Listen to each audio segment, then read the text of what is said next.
Hello, everyone. Welcome to the LTG show. This is episode 209. My name is Sean Wilburn. And I'm Tony Hannity's. And we are here to talk about technology and just, well, tech news of the week. So this is the podcast for the website that is called LazyTechGuys.com. If you would like to come visit the site, remember that URL I just said, go ahead and type that into your computer and you'll get LazyTechGuys.com. You'll get a great site that has all kind of information, news, video games, and quite a bit more. So go ahead and visit our website. We'd appreciate it. We'd also like to give you some contact information. If you'd like to email us, you can email us at comments@lazytechguys.com. Give us a call at area code 707-722-5299. And yeah, another cool little thing is we actually like to record this show, the LTG show, on Tuesday nights at 11 o'clock Pacific Standard Time. So if you happen to be up at that time, then you can go ahead and join our show with the Q&A that we usually have open. So that if you go ahead and you can shoot us a question, we like to respond to it and answer your question for you. Like, throw a funny comment, we might actually laugh. I know I'm notorious for doing that here and there. So. Anyway, so thank you again, everyone, for joining us. This is the LTG show. Tony, how are you doing today? I'm great. I just got back from my business trip in Seattle. Had a lot of fun there. Met a lot of cool people. So I just want to go over favorite things of the last 7 days. Favorite thing number one, Fringe. So it's a show that came out in 2005 or something like that. Kind of science fiction-y, shadow governments and experimental projects and whatnot. Very cool. Really into it. Thank you, Netflix. Second thing. Which one do I want to pick up here? I'll pick up my phone. So an application finally came out on Android, which is a game that's been out on iOS since the beginning of iOS, if I'm not mistaken. And it's something that I really enjoyed when I had the iPad, and it's called TouchGrind BMX. And if you remember those little tech deck things that all the little kids used to play with in the schoolyard and whatnot. This is like that, so you control a BMX bike with your fingers, and it's a lot of gesture swiping and whatnot. So I'm actually going to be doing a review on my tablet of that, and that'll be put up on our YouTube channel as well as our website, so keep a lookout for that.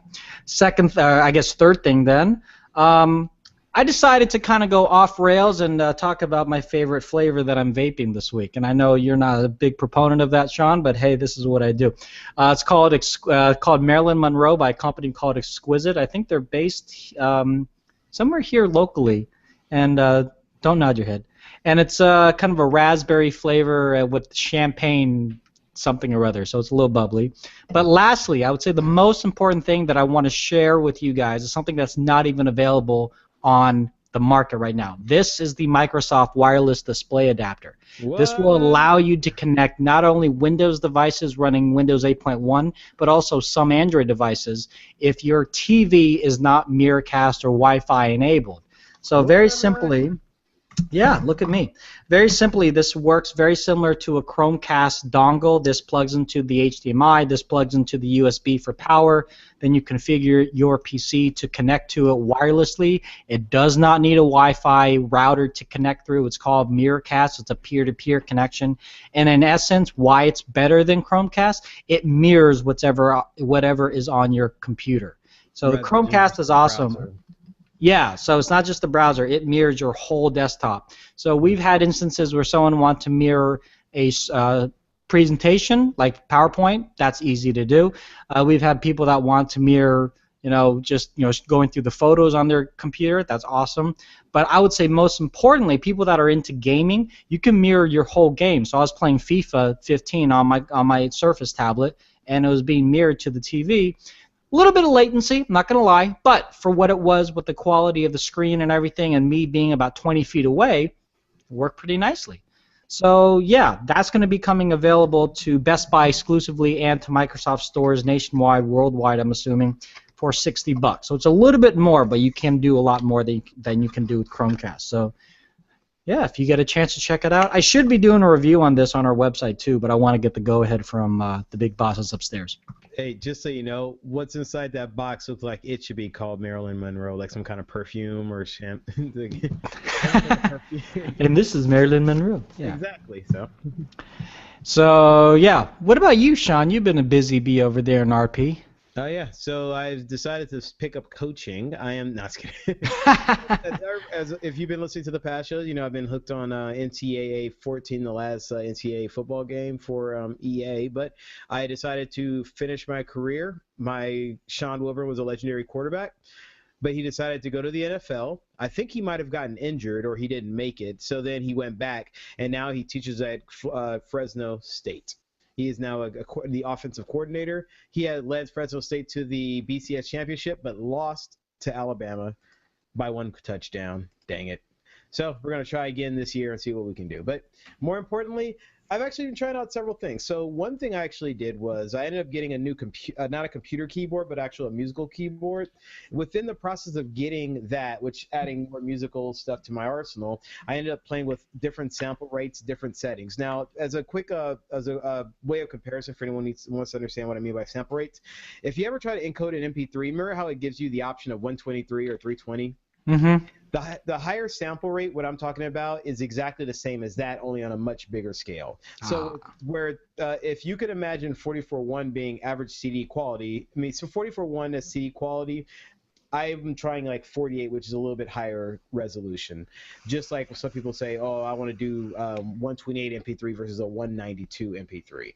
And yeah, you hear a little difference with the MP3. I'm hearing a huge difference with the audio reproduction. So I'm running some good tests on that. That's fun.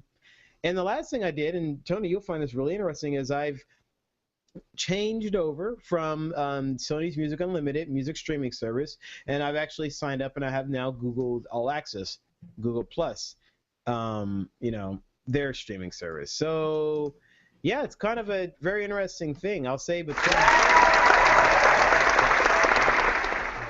Don't do that. So, interesting between the two. There are definitely more albums on Sony's. Yeah, there's definitely. So let me get the booze. I don't think Google has booze. No, they don't believe in booze. But you know what? Guess who's got booze? I got booze. Oh.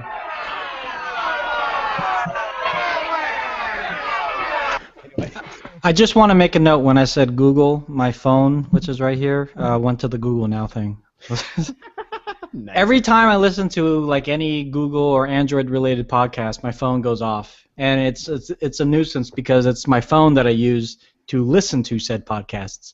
So it's always being interrupted. I'm like, oh gosh, it's not the hosts, it's me, it's my phone. So but anyways. But as far as the services, Music Unlimited, actually, I feel like it had more music on there. Okay. It actually, the thing is, the UI on the computer, I like it better. I can actually navigate the Music Unlimited. I just think that it was actually easier to get through it. But there was one major issue which caused me to want to try something different, or actually makes me want to try something different. And it's called the app constantly crashing. Oh, it's amazing. That's a good title. When you can't use the product, it makes it really hard to want to pay for it. Is this something that happened after an application update, do you think? It's been a bunch of updates, and over time, it's like some updates, they start getting better, some get worse. But the last couple, okay. The biggest issue that I've been having with their service is, this is Sony's, is when I switch from cell phone tower to cell phone tower, it would interrupt the service and cause the song to stop. And that's called a handoff, little boys and girls.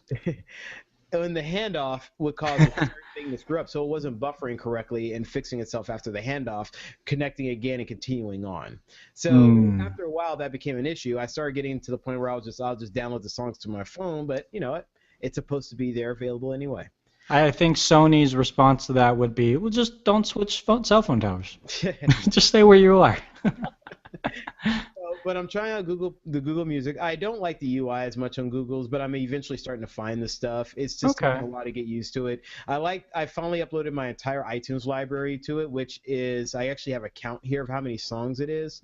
It is 14,000 songs. Took 2 days to upload all of it to Google Music. Because I know one thing that you had complained about when Google Play Music even started was that the 20,000 cap was there, and you said, I'm a musician myself, I have B-sides, I've got rarities, I have more, I might have more than 20,000.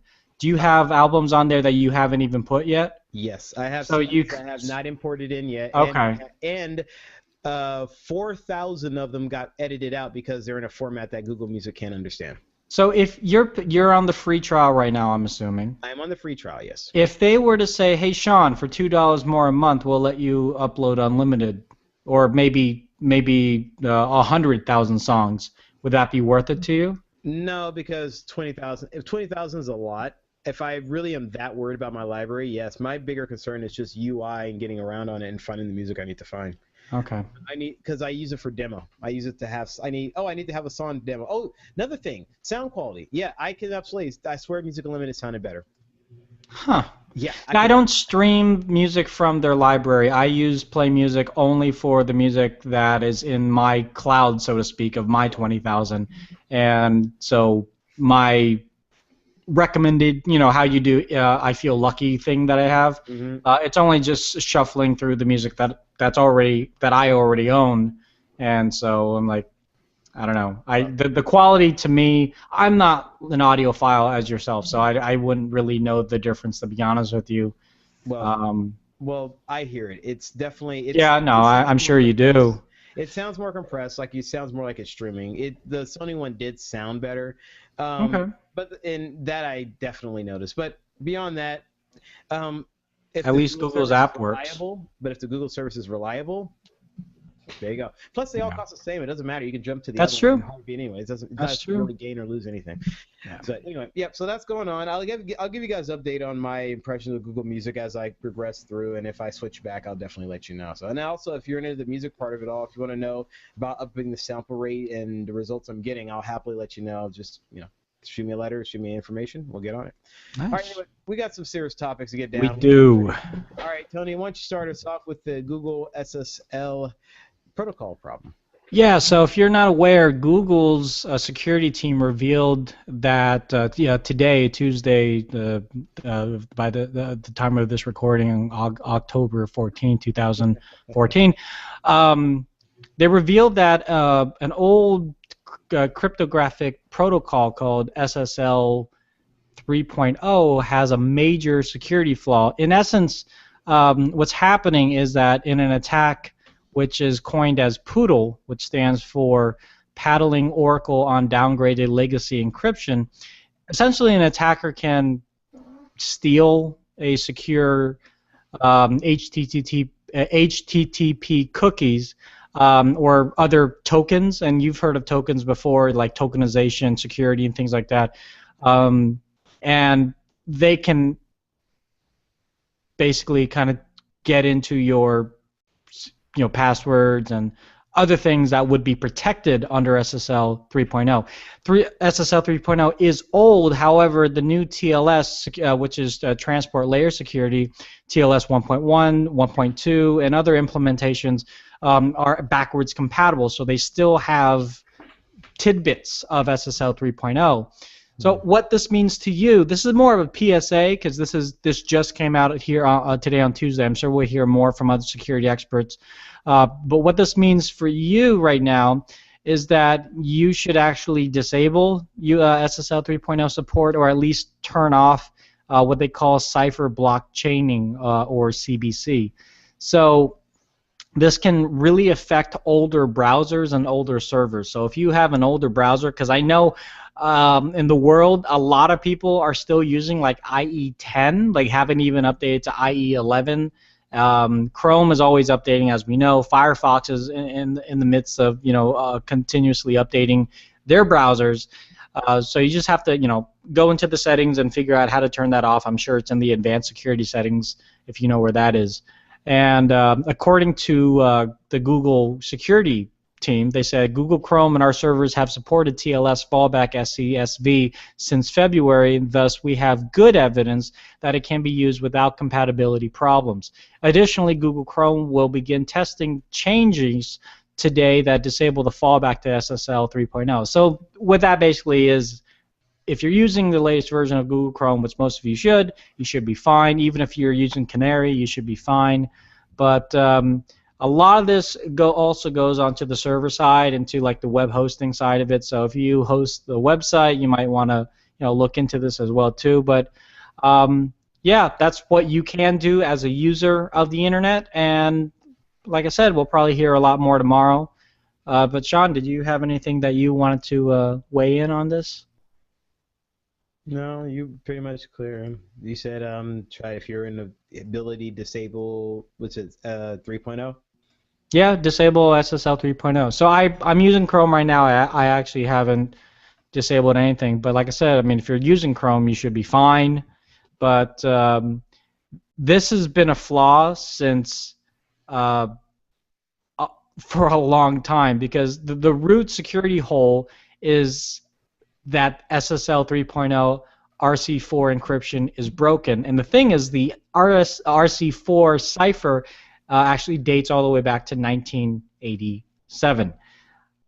I was 4. So the fact is, this hasn't been fixed, and all these other security protocols have been built on top of it. So it's still there, and it might not be used as much, but it's still there in the code, and some hacker, black hat or white hat, whoever, could go in there and say, hey, let's go ahead and use this to our advantage. Let's exploit this.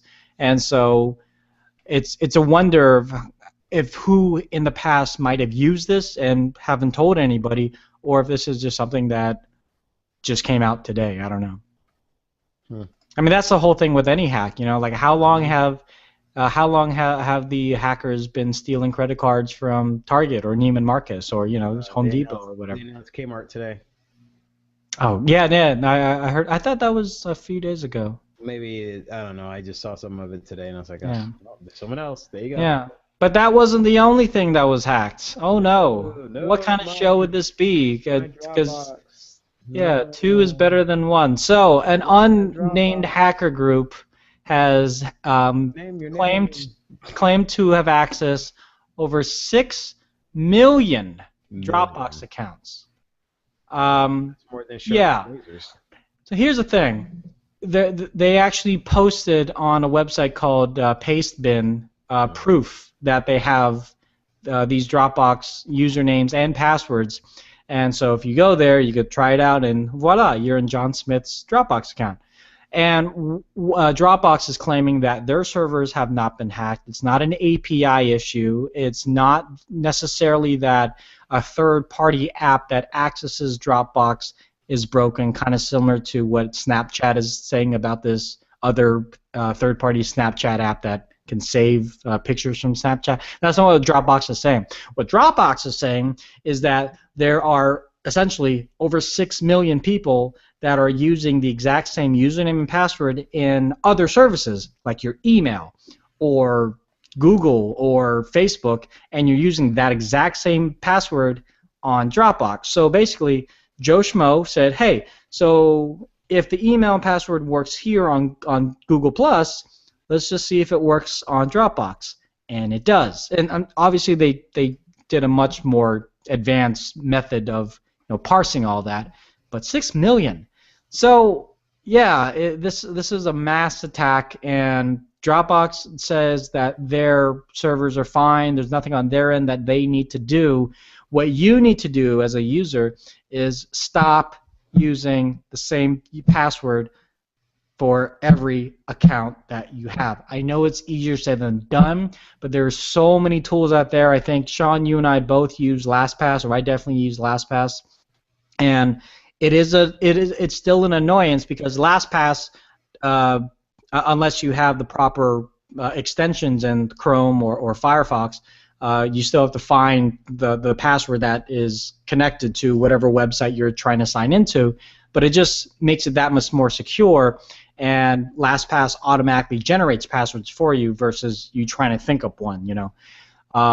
So I would recommend you doing that. But let me ask you this, Sean. Although Dropbox is not claiming any kind of fault on their end, do you think that there's anything else that Dropbox should be doing, or any company for that matter, for something like this? Or is there anything that they can do? The only thing they can do is just forcefully hard reset everybody's passwords. And companies have done that. I know that. They absolutely have. So that's the only thing they can do. That's actually a great idea. They should totally do that. Like, hey, even though your name may or may not be on this 6 million list that they have, we're just gonna go ahead and say, screw it. You got to change your passwords. And if there are other third-party apps that use Dropbox to tap into, then you have to fix those third-party apps as well too. But this is not on us. This is on apparently 6 million people that are just lazy. And I'm going to say it's just laziness of not having different passwords. You know, it's hard to remember all those passwords. I mean, and that's why an app like LastPass is so beneficial. Now, if LastPass is hacked, that's a different story. They haven't been, they've never been. But it does make it easier, and it's just one of those things. Like, I have the LastPass extension in my Chrome browser, so when I go to Google, there's a little thing in the username and password where it says, you know, you could type in your password, or you click on a little asterisk, and it says, oh, you have this site saved in LastPass. Do you want to just have us copy and paste the username and password for you? Like, yeah, just do that. And yeah, it took me a day to set up all my passwords for all the websites that I have. It takes time, but is that not worth the time versus your identity and all the other personal things from being stolen? And the last thing I will say this: I still haven't done this on a lot of the sites, but I have it on Google and I have it on Facebook and I have it on Microsoft. Two-step authentication. Again, it's a nuisance, because you have to have your phone with you because it's going to send you a code to type in, but it's that additional layer of security that will hopefully help prevent future security breaches, especially on your own account. Or you could just like make one password for everything.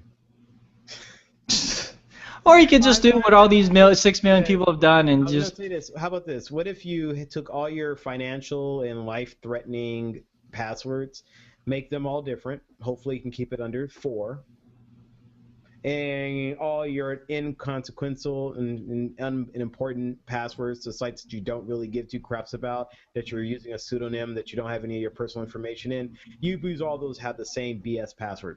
That way, so you only have to remember one for all the crap you don't care about. Yeah, but then the 3 or 4 that you do care about that actually has your real name on it and your real stuff, they all have different names and different passwords. I guess. I mean, I have an account with Kotaku, and I have an account with, you know, every website has their own kind of moderated blog comments, and you have to sign in and create a username and password unless they use like Discuss that we use, I think, on our site. But I don't know. I think it's, you know, if you're going to take that step of moderating the passwords on those 4 very, very important sites, I would say just take the extra 2 steps and just do the rest of them. I know it's hard. I do, because I had to do it. I had to take. I was on my day off, and my daughter was sleeping. I said, okay, this is the only time I can do all this. VJ did it as well too. He's the one that sent me the invite, and it's just such a nuisance. But once it's done, it's done. Right. And there are some websites that require you to change your password every 90 days, which is also kind of an annoyance. But again, it's for your security, and so. Just when fingerprint scanners become more popular, it's going to solve. So that was something that someone else said. It's like, you know, when are we going to get to the point where maybe not necessarily biometrics, but I guess maybe that's the next step, is more widely spread to the known world and to like the first world, second world, and third world countries. So like typing in a password is no longer a thing of the past, or are we always going to have pins? Are we always going to have passwords? There's always going to be a password, a pin of some sort. Do you think that those could be fallbacks, though? Well, at some point, most likely. I mean, you can almost imagine, even in the most futuristic movie, after it isn't working, they pull a panel off and they type something in to get something to open or work. Mm. There's always a fault. They always have to have a fallback because, you know, the person who designed the system has to get into it too. Yeah. Whatever system it happens to be. I mean, I just used the Touch ID from Apple. Their Touch ID is tremendous. I think it's probably the most secure method that they have on phones right now. Even with the fingerprint scanner that I have on my Galaxy Tab S, I say mine, but it's not mine. It's not as accurate and yada yada yada. But I mean, the only way that someone could fake a fingerprint, it wasn't just getting cellophane tape and, you know, how they do it in the movies or anything like that. They had to freaking 3D print it, and then they had to douse it with something else to make sure that the ridges came out. And it was just so much work that the average hacker who just needs to get a bunch of accounts quick and easy, they probably aren't going to do unless you're like Justin Bieber or something like that. They're, you know what I'm saying? So I don't know. Yeah, We'll see. I think, I just say when the biometrics is the solution, because this way you can prove who you are. Otherwise, there's no way of proving who you are except for you being there or touching it or looking at it, reading your eye, putting your finger warmth. Just something of identifying, and fingerprint is kind of like the easiest one for us. So I agree. I have a fingerprint scanner on my HP right here. It doesn't always work, but when it does, it's nice. It's nice. It's like swipe. I'm in. Right. But yeah, I mean, the fingerprint scanner is going to become a little bit more ubiquitous. We see it on Samsung phones. HTC tried it once. We see it on the iPhone. And, we're probably going to see it on the new iPads that come out Thursday. But you know what we're not going to see from anything in the Appleverse is a new Macworld or iWorld convention next year.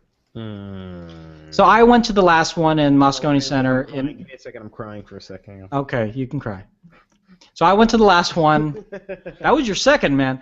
I went to the last one. I had a blast. It was great. I met a lot of awesome people, some startups, some reputable companies, and although I'm not a Mac person, I definitely respect the operating system, and I love iOS for what it is.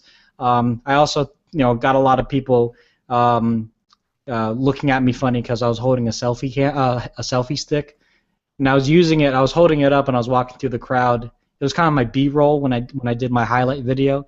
But anyways, yeah, usually Macworld happens every year. It actually used to be where Steve Jobs got up on stage and said, "Hey, this is the new iPad," or "Hey, this is the new MacBook Air." I think the MacBook Air, the iPad were like one of the last things that he went to. Now Macworld is more of a fan event. It's not sanctioned by Apple at all whatsoever. But unfortunately, the company that runs it, which is IDG World Expo, they released a statement saying that we're going to go on hiatus, and unfortunately, although they planned having one in 2015, they're not going to go as planned. So they are going to have the Mac IT event, which is more gear-oriented for Apple products in the enterprise, businesses, big businesses. But yeah, nothing for the consumers. So it's a shame, because I know Google has their thing. Microsoft doesn't really have a consumer-facing thing. I guess neither does Google, for that matter. But for like a consumer event, I mean, that was really a cool thing to go to, because they had gadgets, they had Kickstarter projects there, Indiegogo projects there. So yeah, I don't know if anything's going to come out of the ashes of this, but we'll definitely see how it pans out for them in 2016. Yeah, well, I don't know. It got smaller and smaller over the years, and it was cool, but I'm not surprised. It's like I don't know how big it was 3 years ago or 5, when Steve Jobs was still around and kicking, and he was actually going to these events. I'm sure every room is just filled and waiting to see his glowy head walk into the room, because it's freaking Steve Jobs. Now, if you ever see an Apple person there, they're there just to hang out. They're not there on official business unless they're trying to strike a deal with a product manufacturer that's displaying their Kickstarter project or something like that. Well, in that case, I'm sure that Apple representative is probably not walking around with a big Apple thing. They're probably just walking around and say, "Hey, we'll talk later, okay?" Yeah. No, yeah, you're right. They probably aren't. Because if Apple representative walks through and says, "Hey, I'm from Apple," and all these people selling all the iPhone parts, accessories, which is essentially what it was more apps, accessories, and parts for iPhone. You're right. They would be all over them, sort of like a bunch of music stars and a guy from the record label walking through and say, "I want to sign somebody around here," and everybody's like, "Oh, me, sign me," That does remind me, because I talked to the guys from Blue, and I said I have a Yeti mic that I use for podcasting, and I would love to try out the Yeti Pro. They haven't gotten back to me yet, so I need to email them. So thanks for that, Sean. You reminded me. Yeah, well, the Yeti Pro is the same as the Yeti, only it has XLR outputs. That way, so you can plug it into an audio system. Oh, that's right. I think that's why I backed off, because I don't have any kind of mixer or anything like that. But I do. I know. Anyway, all right, so let's take a break here. And we're going to thank our sponsor, which is audible.com. Audible.com, audibletrial.com/lazy. That URL that I just said, let me go ahead and have it up on the screen here, audibletrial.com/lazy. ultrabooks.com/lazy is the URL you're going to want to use. If you use that URL, you'll actually get 30 days to sign up, 30 days of audio audible.com.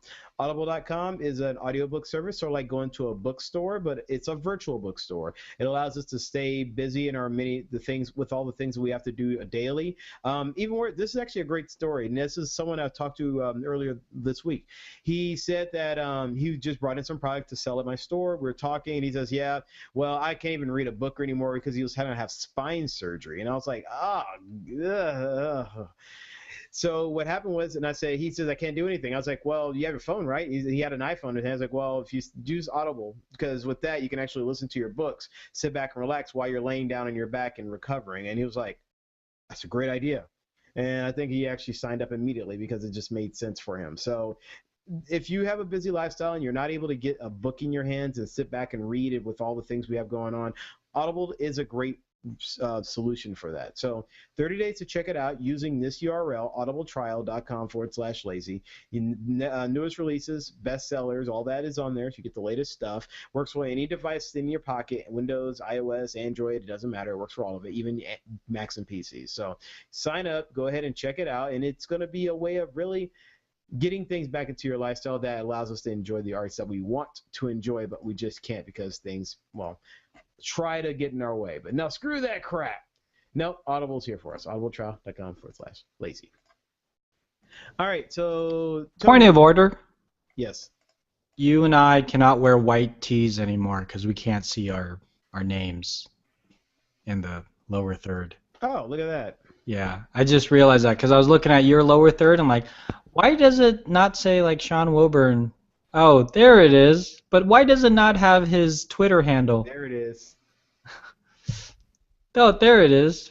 And OG Niner cap. There it is. Yeah. Hey, how about that? What's it say on the side? On the baseball cap? Reebok. Reebok. Yeah, it's an old Reebok one. That's an old Reebok. Look at that. There you go. See? Now you can see my name. Oh, there you go. So you just have to hold that up for the next half an hour. Okay, let's go ahead and move on. It's a Niner hat. Watch me. No more Let's go. Okay. All right, so what do we got? So we got some announcements, Tony. What do we got? Well, not yet. Let's hold your horses. Let's hold your horses. So remember, this is the month of October. This is when all the Android fanboys come out of the woodwork and say, new Android phones, like from Google? So according to the Wall Street Journal and other reports, the Nexus 6, which is going to be manufactured by Motorola, and the Nexus 9, which is going to be manufactured by HTC, are reported to be officially, and they spelled officially wrong, I got to tell Chris, officially revealed tomorrow, October 15, 2014, with pre-order and launch dates to boot. So if you haven't been following, the Nexus 9, which is the HTC, aka Volantis. I don't know if that's if Latin for something, but supposedly that will go pre-order on, let's see, this Friday. Availability and shipping and cost is still yet to be determined, but they think it's going to be $400 for 16 gig or $500 for 32 gig with 4G LTE. When it comes to specs, we're looking at a 8.9-inch 2048 by 1440 resolution, the ever so popular 64-bit NVIDIA Tegra K processor, 8-megapixel rear shooter with a 3-megapixel front, only about 480 grams, and of course the brushed aluminum, yes I'm saying it, instead of an all-metal frame, and this is probably to help keep the cost down. As you know, the Nexus products tend to be a little bit less expensive than the Galaxies of the world, if you will. So supposedly there's also going to be an origami-like magnetic flip case. They've introduced the flip cases before, and I'm pretty excited to see this because HTC's last introduction into the tablet world was the HTC Flyer on, and I mentioned this before, on AT&T. It was like $700 on contract for a 7-inch tablet, and it was garbage. So there's that. When it comes to the Nexus 6, I thought this had some more specifications on the Nexus 6. So I'll go ahead and click on this link. Thank you, Fandroid and Chris. So the Nexus 6, like I said, is going to be manufactured by Motorola. It's still a Google company as of right now. This is going to have a 5.9-inch screen with a QHD display, 2560 by 1440, Snapdragon 805 processor, 13 megapixel rear, 2 megapixel front, 3 gigs of RAM, 3200 milliamp hour battery, and of course both of these will sport the new Android L, or as the leaked videos for Android L, it is Android 5.0. So that is definitive. It's Android 5.0. Okay. We still don't know what the L stands for. Giovanni Cabrezi, I think that's how you pronounce his last name. He is the mastermind behind the giant statues at Google Building 44. I've met him. I've talked to him. He's totally awesome. He's got one of those handlebar mustaches. He's a really cool guy. If you've ever seen the MTV Moon Man at the MTV Music Awards, there's a huge, like, 60-foot one at one of the movie awards and music awards that they had a few years back. He built that. So yeah, he's actually at Google yesterday and today, fixing up some of their old statues, kind of putting fiberglass back, because a lot of them have been like deteriorating over the years. And supposedly he's putting out a new one. He kind of trolled the internet by saying, "I'm getting onto the plane and passing out licorice to everybody." He's like, "Is it licorice?" Or he could be like pulling our leg. So he's been very coy about taking pictures of what is being displayed. I'm totally expecting that there are Android fanboys and fangirls just hanging outside Building 44, just waiting to get that cover unveiled and look at the beautiful sculpture of Android L as to whatever it is. So now you and I were debating about the names before. Who was that went with licorice? Was that me or was that you? That was probably you, because I was more on the line of they're gonna have another agreement with like a company like Hershey's and maybe do Lifesavers, although that would probably not be such a good name. I also said Lemon Drops is a terrible name because lemon is always synonymous with a bad device. I thought maybe Lemon Meringue Pie. What else did I say? Oh, Laffy Taffy. I know Jason Howell from Twit also said Laffy Taffy. But I think you landed on licorice, and what I said was I hate licorice. And what I meant by that was I hate black licorice, but the red licorice is okay. But I don't know if Twizzlers are licorice. I heard somewhere that someone said Twizzlers are not considered licorice. But yeah, if they go with licorice, that's going to be interesting too. Because black licorice isn't for everybody. Kit Kat, everyone loves Kit Kat. I have yet to meet someone who does not like Kit Kat. People who don't like Kit Kats. I know people who don't like Kit Kats. They just don't like Kit Kat. I have not met those people, and if I ever do meet those people, I would turn away from those people because Kit Kat is awesome. But if you do not like chocolate, that's a different story. If you like chocolate and you don't like Kit Kat, it's like, what's wrong with you? But if you just don't like chocolate altogether, that I guess I understand. But going back to the whole devices, October is usually the time. This will be, if this report is true, it will be one day right before the announcement of the iPad, the new evolution of iPad from Apple. So it's going to be, I don't know if they're trying to stick it to Apple. I don't think it's a really stick to Apple because these are developer products. They're not really catered to people that are just everyday people. These are catered to the fanboys, the fangirls, the nerds, the geeks, the Trekkies, the Star Warsies, and whatever, the Whovians, the people that are in the know of Android and just want to be on the next cutting edge and always want to be up to date with Android and things like that. I'm less excited about the phones and more excited about the operating system. And the reason behind that is, although I really do like, the big screen, this is a 5.7-inch screen on the Galaxy Note 3.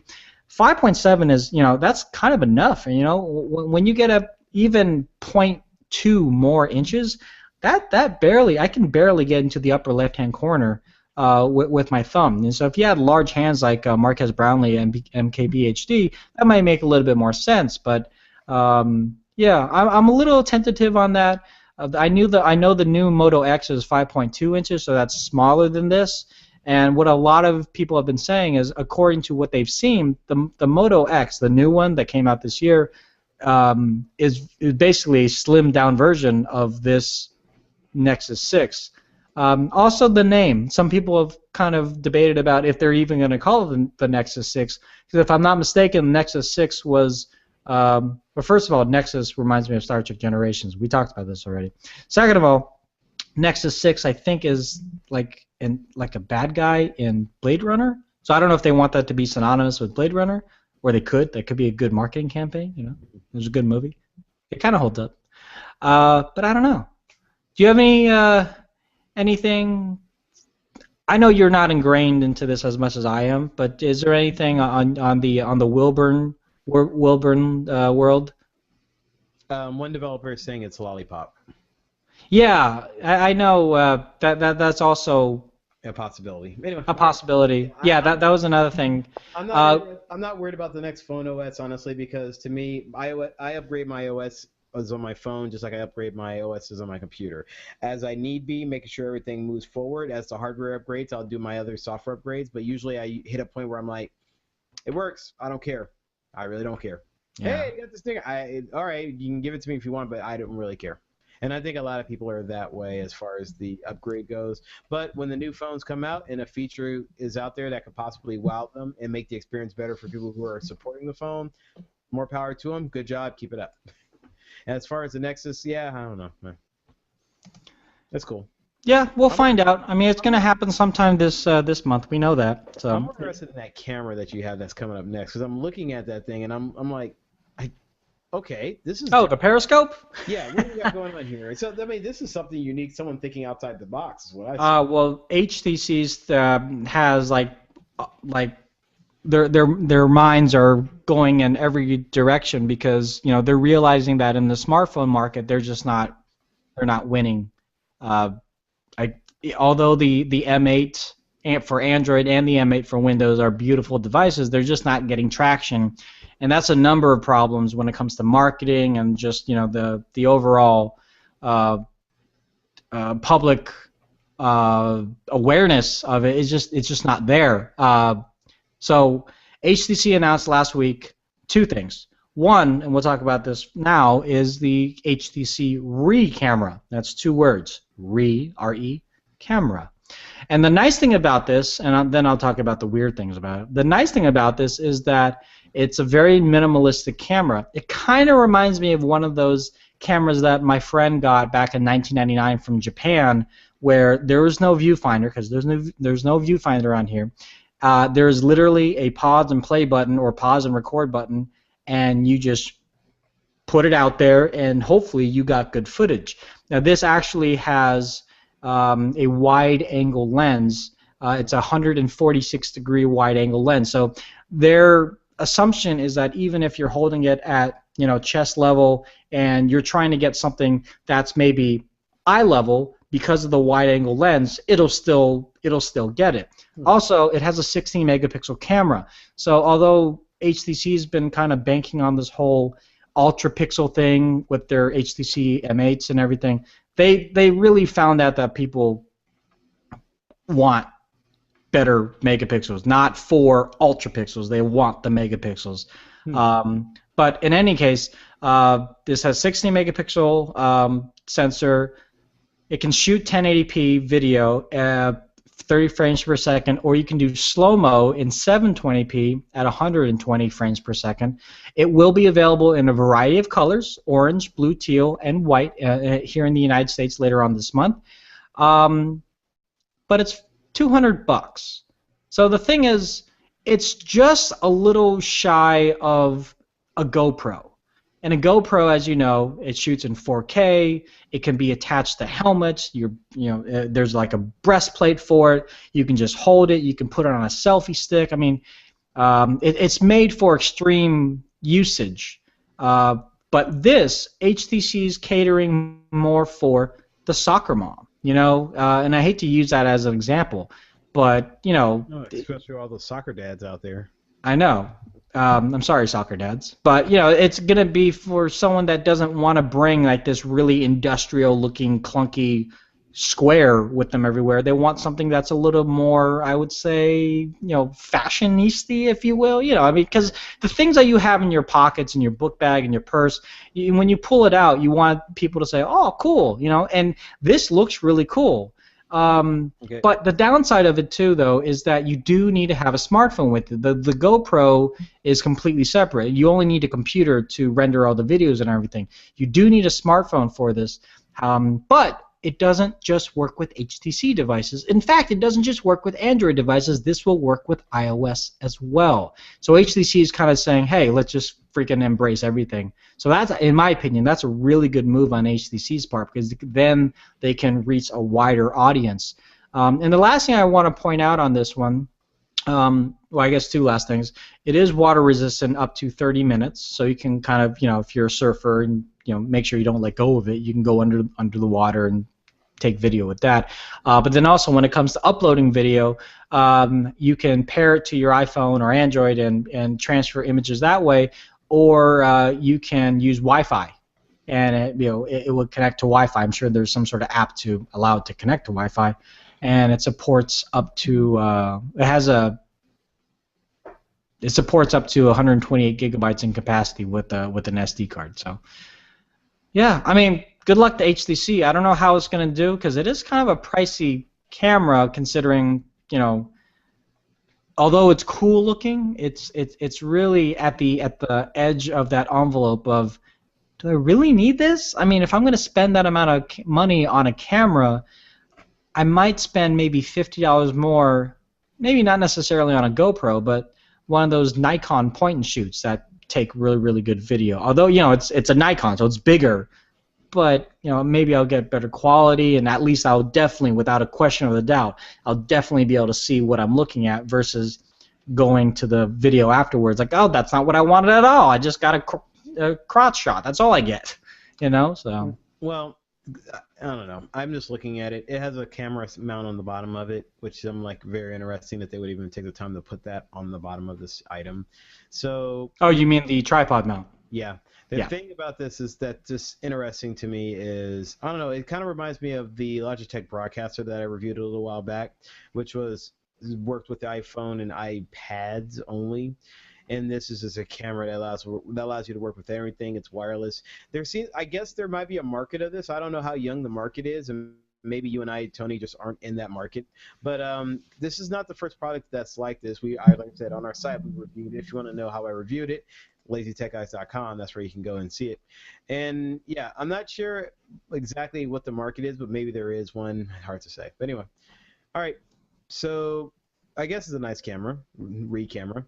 So what else do they got going on here? Like more selfies for all the people who love selfies? Well, Sean, I know how much you like taking selfies in the morning right when you wake up. It's all over your Instagram. Sean Wilburn, LTG. No, I'm just kidding.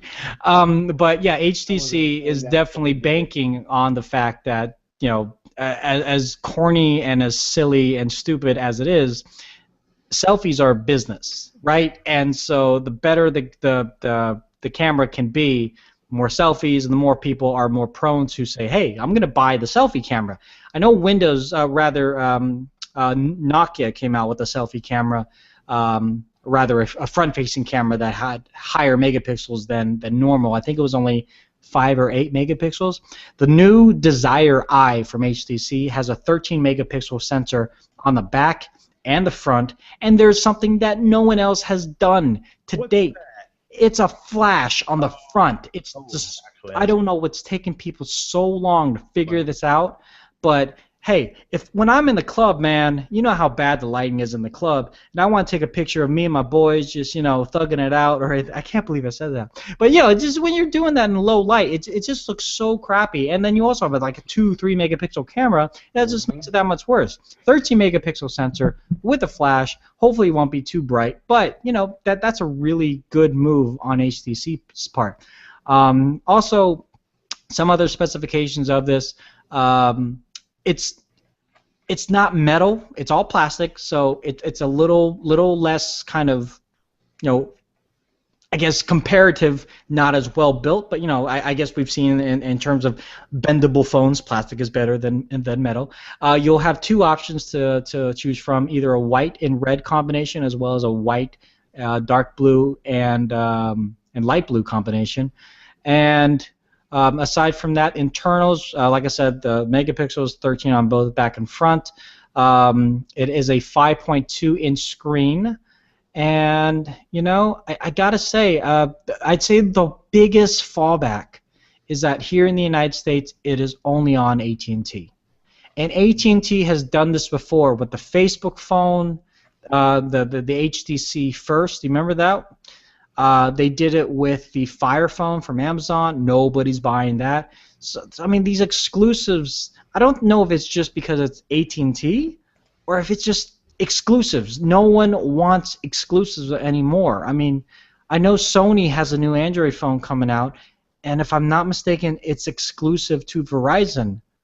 And I think it's like exclusive to Verizon and Sprint, but at least you have two options to choose from. You know what? I would think that if they're the only reason I would accept that if they cannot get production up or they don't feel they're going to sell enough of them at whatever, like they don't want to make 200,000 of them because they don't honestly feel they're going to sell that. So let's just make 100,000. Just keep it to one dealer, just Verizon, just so we can keep it nice and down and neat until we get our mobile market or until we get our share. People interested in our phones, and if we feel people are interested, then we'll expand out our market. I don't know what the MSRP or the 2-year contract price or the AT&T Next price is, but yeah, if this is something that you've been looking for your, for your Instagram photos or those vlogging videos that I see up on YouTube all the time, this might be a good alternative. Because when I was at Microsoft, I took a picture with Ben Rudolph. He's one of the Microsoft evangelists. He's a really cool guy on the project team. He's in the trenches with us, and he's trying to make our jobs better. And I said, dude, you're awesome. I've been following you for years. I'm sorry, I have an Android phone, but would you mind taking a picture with me? And I started doing selfie mode, and he's like, well, why don't you flip the camera around and have that guy over there take the picture for you? And I'm just glad he didn't give me crap for having an Android phone at a Microsoft event. My Windows phone's over there, but he obviously knew, front facing, it's just gonna be garbage, and he knew that it's a picture that meant a lot to me that he took the 2 seconds to take with me, and more better to have the higher megapixels. So I would love to try this out. Like I said, it's a shame that from my standpoint, because I have Verizon. So it's a shame that it's only on AT&T. I mean, if it was on T-Mobile, at least T-Mobile. For the most part, you can, I guess you could unlock it on AT&T as well too. But I don't know. We'll see. We'll see how it goes. All right. So all right. New Skype app here, Quick. Instant. Yeah. So Quick actually was its own application a couple of years back, and then Skype bought them, didn't do anything with them, and then discontinued the app. But now it's back, and Quick is a much cooler and hipper all-video messaging application. And when I say all video, that's all you can do. It's not like you can take a video and then put a caption under the video and say, look at me petting my dog. No, it's just video. That's it. And I say it so emphatically, but some people like to have those captions, so I guess it's whoever you are. And you don't need a Microsoft account. Don't think you have to sign up for Microsoft, although, I'm going to go into my salesy pitch. But you could if you want, but you don't have to. You have to validate the account with your phone number, just like you have to do with WhatsApp, which is a Facebook application. And in essence, what you do is you take video and you share said video to other people, and that video is essentially saved for, I think, 2 weeks, and then it automatically self-destructs, and then you can't see the video anymore. So it does have kind of a Snapchatty feel to it, but I mean, the idea is, instead of saying or typing what you want or verbalizing what you want, you get in. Handled the first time, I was hooked. People are going crazy for these new one-week fantasy football. I love these commercials. Yeah, so essentially, I'll be opening a link for an upcoming topic here in the future. Okay. Commercial, just so you know. I know it's one I think I know it's one you have. Thank you, ESPN.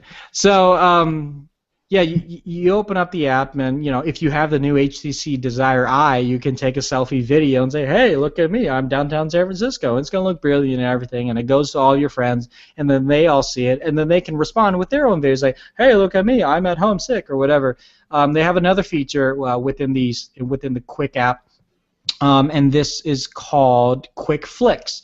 The Quick app allows the video that you send out can be, I think, 40 seconds. So that's kind of cool. Then you can send out pre-recorded quick flicks. So they're just kind of reaction videos that you've already preset.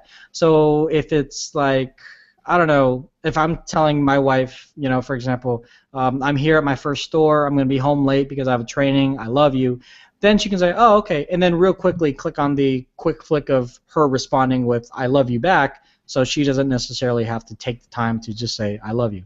And that's kind of a weird example, but that's an example of what a quick flick would be. So it's free. It's available on Android and iOS, and will be available on Windows Phone soon. Again, this is another example of Microsoft not necessarily focusing on their own platform. They're going to the platform where the people are at, and then developing upon that.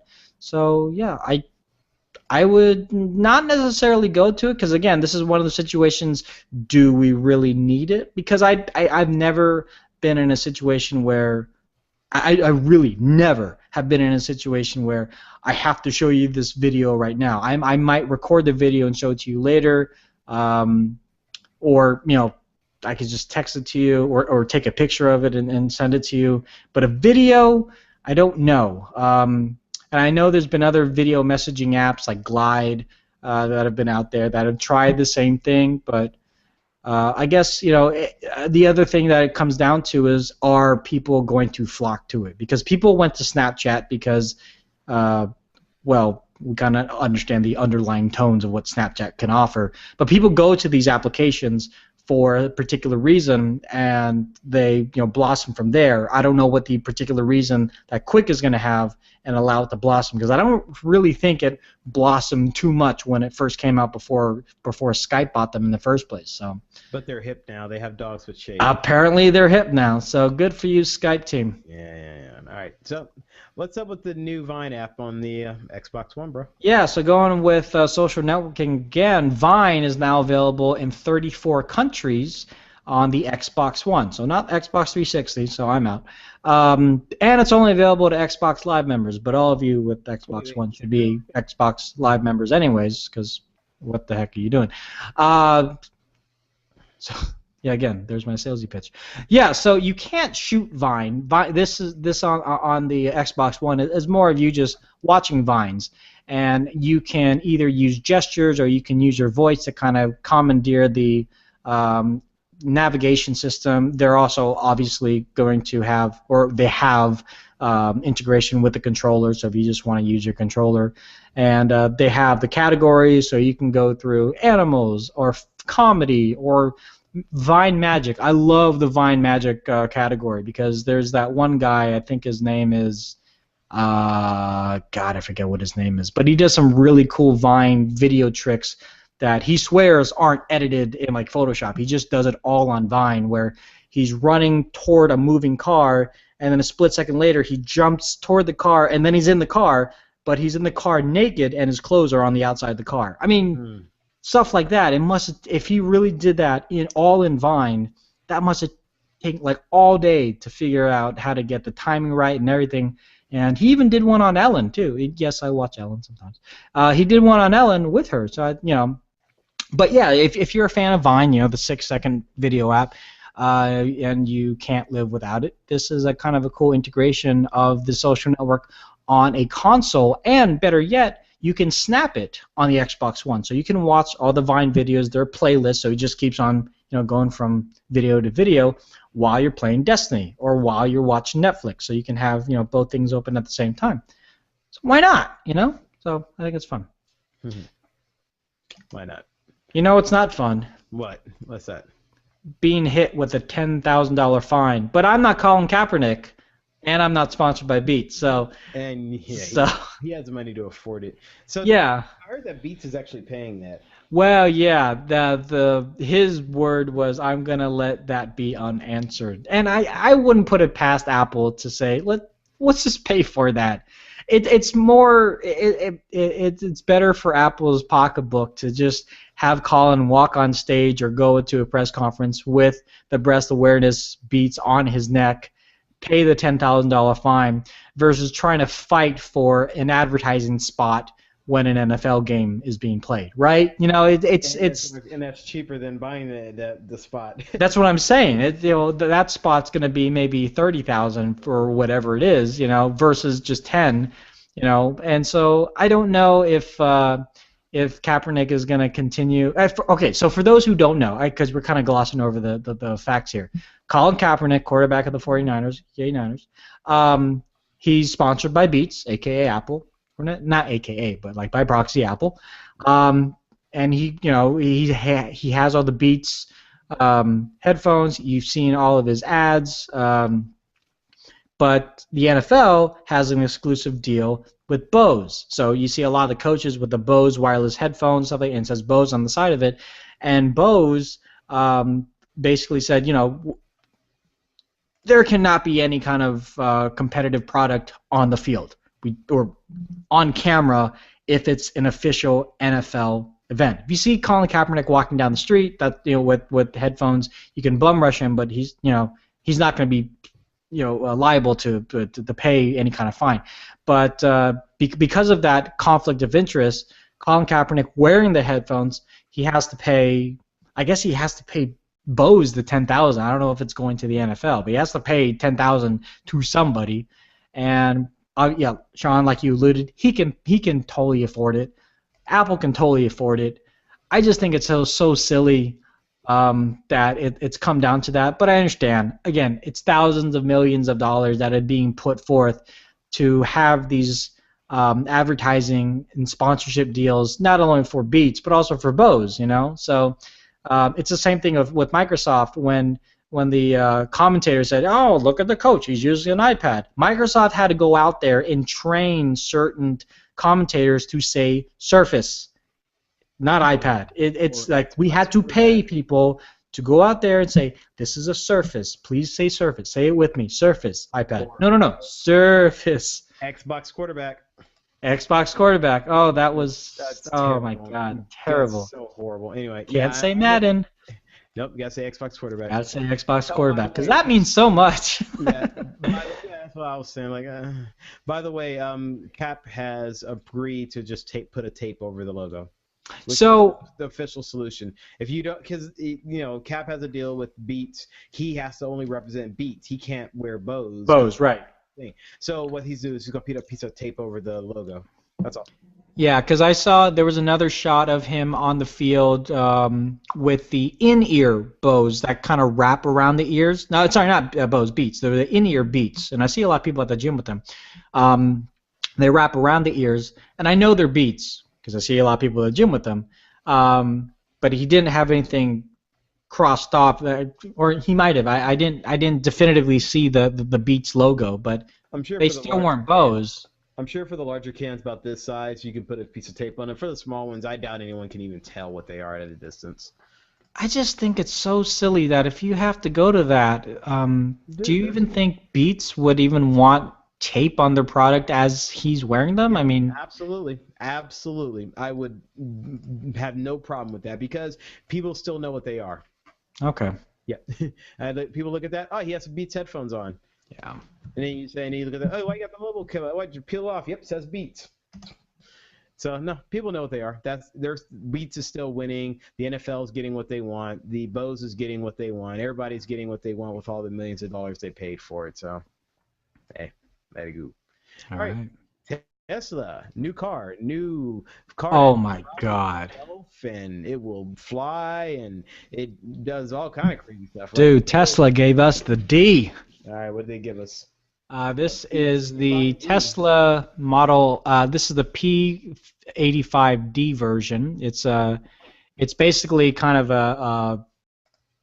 the next incarnation of their existing Model S, if I'm not mistaken.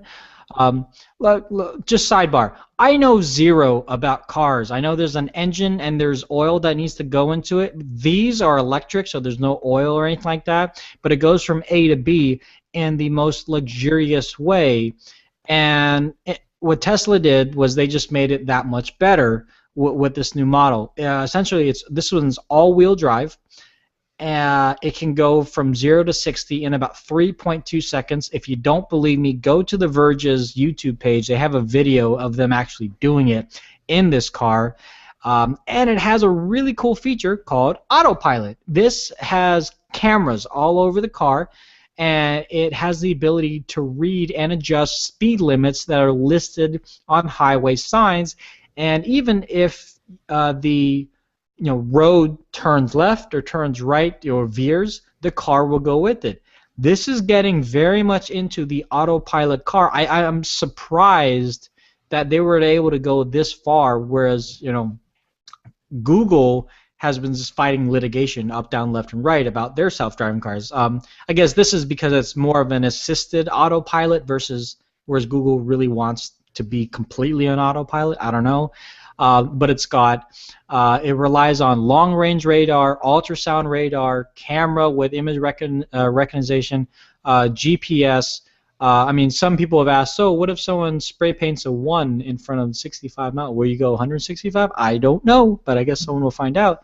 And I think they said the base price of this is going to be about $120,000. So it's still a little bit out of my price range, to be honest with you, Sean. But again, I'm not a big car guy.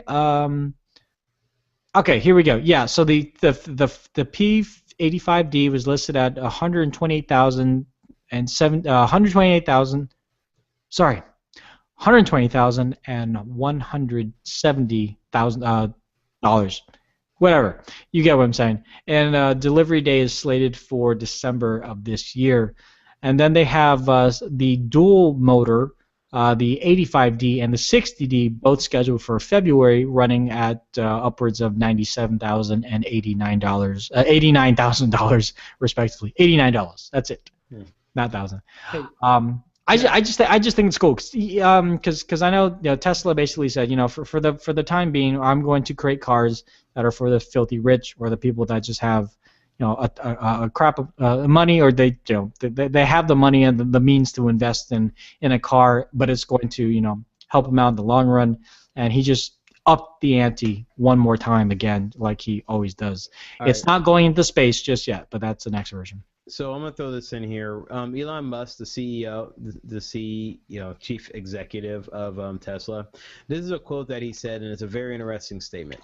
Musk, this is part of the article. Musk has said he expects to see fully driverless cars on the market within 5 to 6 years, like the ones Google has been testing in California highways for years. But most industry observers believe that the path to that endpoint will entail adding steadily more autonomous features that allow drivers and regulators to get increasingly comfortable with the concept. In other words, he's saying that we need car manufacturers to flood the market with these vehicles to let people know that they're okay. So that's why they're doing it. They're doing it because he wants to have more cars. He wants Google to succeed. He wants their idea to succeed. He wants his company to succeed, and to do so, he feels that if we just wait for one company to get it right and to convince them, it's not going to happen. So to convince regulators, everybody releases them. We all put them out there. We do it in steps, like you were saying. This is not quite as autonomous, but it's closer and into that direction. And that's what he believes, and that's what they're saying. So 5 to 6 years for everybody, we might have our cars that will drive us from the bar home. I wouldn't be too. Yeah, that's true. I wouldn't be.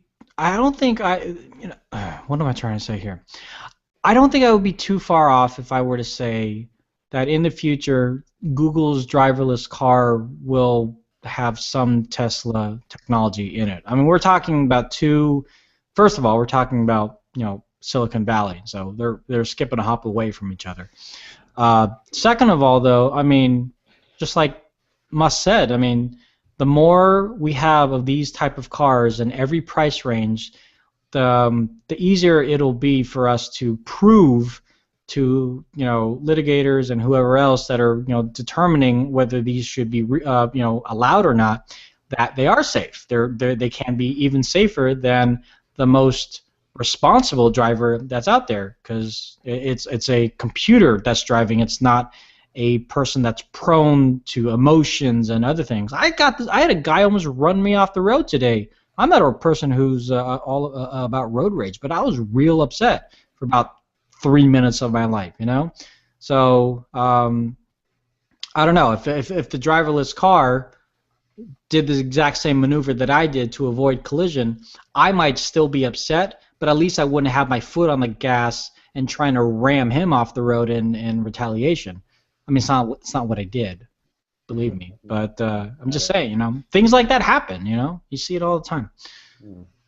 Yeah. So what do we got here as this last topic? This Google new investment thing that they got going. I'm like going through Magic Leap right now. I'm trying to. Google has tiny elephants. Look at that. It's a tiny elephant in your hand. No, so essentially Google. Tiny giraffe? Can you give me the tiny giraffe? I'll get on Photoshop right away. So Google is investing in a company called Magic Leap, and you probably haven't heard of them, but they're a small company of about 100 people. They're based out of Florida, and they've invested. I don't know if they did the full $500 million, but they definitely put money toward it. There might have been some other investors in the consortium, and yeah, essentially Magic Leap, which if we haven't said already, that's the name of the company. They have a new kind of augmented reality, virtual reality take on this kind of technology, and they don't call it augmented reality. They actually call it cinematographic reality. So you still have kind of a headset, and they're still working on it. We're probably not going to see anything from Magic Leap or from Google for a few number of years, because this is still quite new. So you still have kind of a headset, but it is an augmented reality in essence that you still see through the headset. So you can still see the kitchen, you can still see my living room or whatever else is there. But on top of that, there's that augmented reality layer. But we've seen other augmented reality layers, and they look kind of shoddy. They look kind of quirky, and you're like, oh, okay, that's not real. We know that.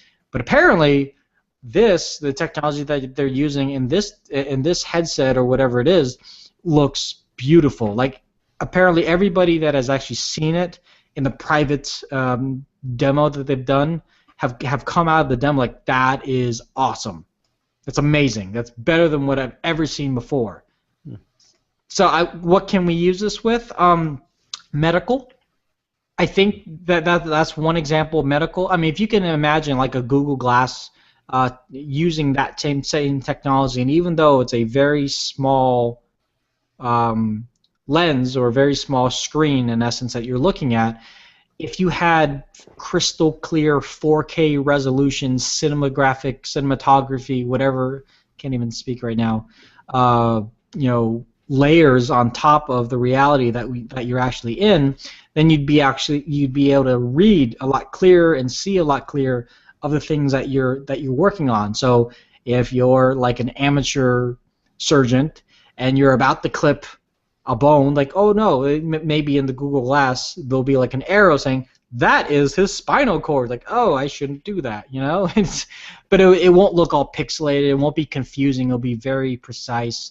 I'm sure there's gaming implementations. If you can think of, the Niantic Lab game Ingress, that's a fun game, but it's still very, not pixelated, but it could look better. This would make it look 10 times better. So, yeah, Google's kind of getting a little bit more into the cinematic, into the more virtual reality field. And I don't know if it's just the ball of the bell right now. How like 3D TVs were for kind of a half of a year, and then 3D printing was kind of like for last year. This year seems to be, because of the Facebook acquisition of Oculus Rift, the devices from Project Morpheus, the Galaxy, the Gear the VR, Galaxy VR, Gear VR, whatever from Samsung. This. There's another one from Carl Zeiss that they have their own kind of Galaxy Gear thing where you can slide in not only Samsung phones but an iPhone. You know, a lot of people are getting into this. The question is, who's going to come out on top, and is that something that can be more widely used instead of just gaming or just medical or just whatever? So I'm excited. I probably won't be able to afford any of this for another 10 years if I save $1 a day, but I'm still excited. So, all right, we'll see. Well, you know, to me, it just feels like everybody's just trying out new experiences, and just one of the many different attempts out there. And hey, you never know. You're right. The most interesting thing is see who's coming on top, but more importantly, the fun thing is we, as the consumers, get a chance to try out a bunch of new toys, and that's all that matters is new toys for us. Woo! Yeah. So if you you know, there are specific stores here in the United States that, or the specific Best Buy stores here in the United States that have the Gear VR. So here in the Bay Area, I think there are 2 stores. So if you want to go and try it out, if you've never had the ability to try out an Oculus Rift, you know, you can go to the store and give it a shot. I think one is in Union City, and I was supposed to go on Saturday, but I didn't. But yeah, it's just one of those things that, you know, the technology from 20 years ago was a joke. Now it's getting that much better, and I think, you know, the people that are investing their time and money into it are taking it a lot more seriously because how technology just evolved just in the last 20 years. So in the next 20 years, you know, our kids could be going to virtual college and could just be something that they do. To us as older people, like, oh my God, in my day I actually went to class with books and stuff. Now they go to classes with Surfaces and iPads, or they don't even go to class at all. So I you know, the virtual reality I think is something of the future, but it's still a well a ways because people still can't do 3D glasses, and I don't know if they can get the virtual reality in such a way that it doesn't feel like virtual reality, it just feels like reality. So hey, I said the answer before. Do it right. Do it right. Give everybody a great experience. Well, that's easier said than done. No, remember, you were saying, but we were talking about Oculus and Morpheus and when they were going to come out with a product that consumers can buy. You were saying they could be. I'm like, dude, as long as they take their time and get it done right the first time, then take as much time as you need. Just make sure when you guys hit them, meaning that Oculus and Morpheus and all of these manufacturers, when you guys bring that product out, impress the living daylights out of everybody, and you'll be all right with yourself. And also, by the way, don't try to have as few cables as possible. You know, all right. Agreed. All right. Now, with that, our show. We'd like to thank you guys all for hanging out. Tony, because of the white shirt, and if someone wanted to actually read and find out who you are, what's the deal, how would they do so? So, yeah. I'm Tony Hannity's, and oh, well, the mic kind of does it. Yeah, my Twitter handle is @LTGTony, or you can contact me here on Google Plus, Tony Hannity's. It's spelled just as it's spelled down here. And yeah, I have a few videos coming out, and yeah, that's pretty much it. All right, Sean Wilburn, you can find me. There it is, how you spell it. They're both up their Niner hats. Sean Wilburn. See, he's OG. I'm a little new age, not new age, but new metal. Yes. Anyway, LTG. I've got the Superman thing going on here. I just realized. All right. Well, you can find me on Google Plus on the Sean P. Wilburn, and then well, other than that, info@lazytechguys.com, which is more information I will be giving you right now. So, if you'd like to contact us, you can contact us at comment at lazytechguys.com. You can also 707-722-5299. Facebook, Twitter, and Google Plus. If you look up Lazy Tech Guys, you'll find us. And YouTube, Lazy Tech TV is the handle you want to use for that. Now, with all of that, that's right. We want to thank our sponsor, Audible.com. Use the URL audibletrial.com/lazy to sign up and get 30 days to check out their service. Quite an awesome audiobook service and everything else. So thank them for being a sponsor. All right. On behalf of LTG, thanks for hanging out with us. We'll be back next week with some more tech talk and all that. Have a great evening, and we're out. Take care. Mm.